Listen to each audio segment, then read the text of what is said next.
અમદાવાદમાં ઘર ખરીદવાનું સ્વપ્ન જોતા નાગરિકો માટે એક ચિંતાજનક અને મોટા સમાચાર સામે આવી રહ્યા છે।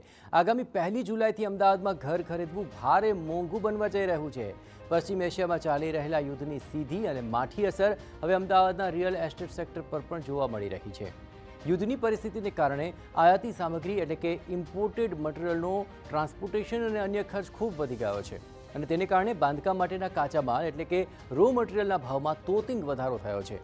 ક્રેડાઈની એક મહત્વપૂર્ણ બેઠક યોજાઈ કે જેમાં રિયલ એસ્ટેટ માર્કેટના વર્તમાન પડકારો અંગે વિસ્તૃત ચર્ચા કરવામાં આવી હતી। આ બેઠકમાં બાંધકામ ખર્ચમાં થયેલો અસહ્ય વધારો, કાચા કામની સર્જાયેલી અછત અને મજૂરોની અછત જેવી ગંભીર સમસ્યાઓ પર મંથન થયું।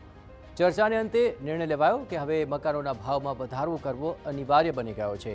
બાંધકામમાં સૌથી મહત્વના એવા સ્ટીલ અને સિમેન્ટ સહિતના રો મટીરિયલના ભાવમાં 30 થી 40% તોતિંગ વધારો થઈ ચૂક્યો છે અને તેને કારણે અમદાવાદમાં હાલમાં ચાલી રહેલા તમામ બાંધકામ પ્રોજેક્ટનો ખર્ચ ખૂબ વધી ચૂક્યો છે।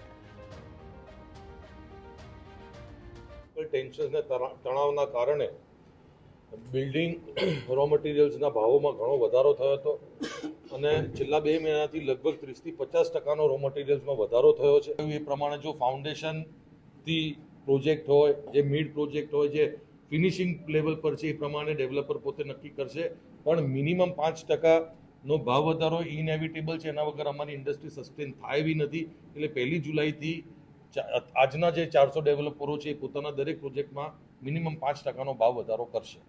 ભાવ ઘણી બધી વસ્તુઓના કુલ ડાઉન થશે, પણ સપ્લાય ચેઇન જે ડિસ્ટર્બ થઈ ગયું છે એના લીધે કોઈ ભાવ ઘટી જવાના નથી। સેમ વસ્તુ એલ્યુમિનિયમમાં 80-90% ભાવ વધ્યો છે। બધી વસ્તુઓનો ભાવ જે વધ્યો છે એ આપણે કહીએ છીએ એના કરતાં ઘણો બધો વધ્યો છે। એ ધીરે ધીરે નીચે આવશે બી તો બહુ ડિફિકલ્ટ લાગે છે કે 9-12 મહિનાથી પહેલાં એ લોકોનો ભાવ જૂના ભાવ પર આવે એવું ઇમ્પોસિબલ દેખાય છે। રિયલ એસ્ટેટમાં અમારા સપ્લાયની જ મેજર ઇફેક્ટ છે કે મટીરિયલ અમારે પૈસા ખર્ચતા પણ મળતું નથી, લેબર ખર્ચતા પણ લેબર મળતું નથી।